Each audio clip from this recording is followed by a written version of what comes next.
or this first hour. From Adam, David, Paul, Craig, which G5 conference is the closest to becoming a P5 school? And would academics matter for autonomous 5 states?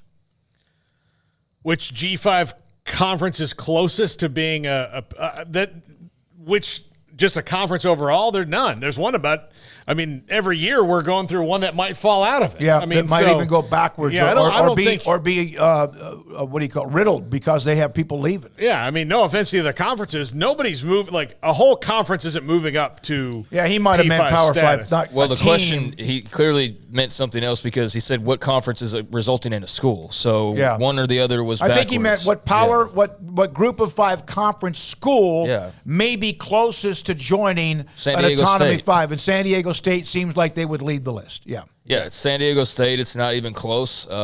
They are the team that's probably, no matter what happens with the Pac moving forward, going to be a part of that conference. I know the Big 12's shown interest. That's been widely reported as well. SMU, I don't think the Big 12 seems to have much interest there, but the Pac-12 may. Or they do to some extent. We know they do to some extent. Tulane, is another school that's been mentioned. Then you start getting into like Rice and stuff, and I'm sorry, I even crossed the line with SMU, all due respect, but I hear like all the reasons why, and look, some of the reasons for why SMU makes sense are great and all that, but then when you start telling me well, if we go into Houston with Rice, come on, dude, you're already stretching it with Dallas and SMU to begin with. I'm sorry, but you are.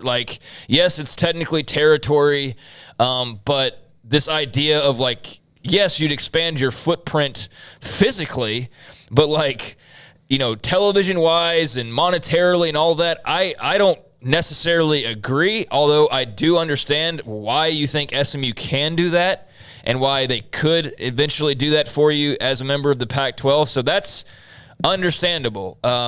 Tulane, you want to stretch it to New Orleans. Okay, we can play with that idea, and I see where you're coming from. That makes some sense. The Big 12 kicked the tires on SMU. I don't know really what they thought about Tulane, but we know they have interest, like I said, in San Diego State. That one's pretty self-explanatory. But then when I start seeing, and I know some of it's just random person talking expansion on Twitter or Reddit or whatever, and so it's not everything's based in reality and hardcore fact. But when I see, we get Dallas with SMU and get New Orleans with Tulane and get Houston with Rice, and it's no. But you're not really getting that. And especially when you get to Rice and Houston, that is a sliver of that market based on growing up here for multiple decades now. But SMU, I could see you squeezing some more out of that. But, yeah, San Diego State's the clear, far and away answer to the question there. What does San Diego State have in common with the schools that went to the Big 12? San Diego State has made an infrastructure investment to get to the Power 5 if they can, if that opportunity is there. Why is Memphis not in right now? Because they had yet to make that infrastructure investment in the things they needed to do before the Big 12 came calling. UCF did that in a way that maybe nobody else did. Cincinnati was already a Power 5 school, and then they weren't because of the way that the conferences shook out when the last massive wave of realignment hit the college football world. BYU was a Power 5 school, just independent for a long time based on the resources and the things that they do. And then Houston also made that investment in infrastructure, and they were, they did have some history in a power conference back when they were an SWC team 30 plus years ago. So they had some wherewithal on how to do it. But Rice, in places like that have not. SMU has started to, that's for sure. Their stadium's really nice, the Ford Field. They certainly have a lot of money that can back that program, and they're in Dallas. But let's not pretend that they're on the same line in that trajectory that UCF would be, just for a one-to-one comparison. Yeah, I think you're hoping that they're the next Baylor or they're the next TCU as far as going, and making an impact similar to what those two have been able to make, because at one point in time, SMU was a bigger, better school than those two, right? Football-wise and all that. SMU was above Baylor for sure up until probably the last, 20 years. because Baylor wasn't very good in the 90s either. So I'd say, mid 2000s or whatever, 2010 on, Baylor's, eclipsed them. TCU's clearly run away, even though that's, still a hot rivalry and, both sides hate each other. There's still some disdain there, but it's not like it's some big nationally known, big hot rivalry.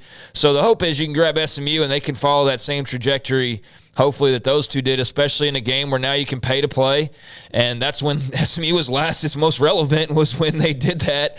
It got them in trouble because the rules were different, obviously, and that's why they went on that huge descent that they did. But now it seems like they're ready to, to pony up once again, no pun intended, and go hard. And so, that's appealing, I'm sure, to a conference like the Pac-12. I think what's sad, though, is Boise State just doesn't even get the thought that they used to, or the mention that they used to. That's the team that you didn't mention, or that I didn't mention, that came to mind while you were talking. They seem like a logical choice to be one of those teams to make the move at some point, but it just doesn't seem to be in the cards for them right now. There's just not a really, momentum or the numbers or whatever you want to call it. So whoever the Pac's looking at, that's your best bet to make that jump up if you don't want to count like a Gonzaga in basketball. But football-wise, yeah, it's SMU, Tulane, somebody like that. 326 is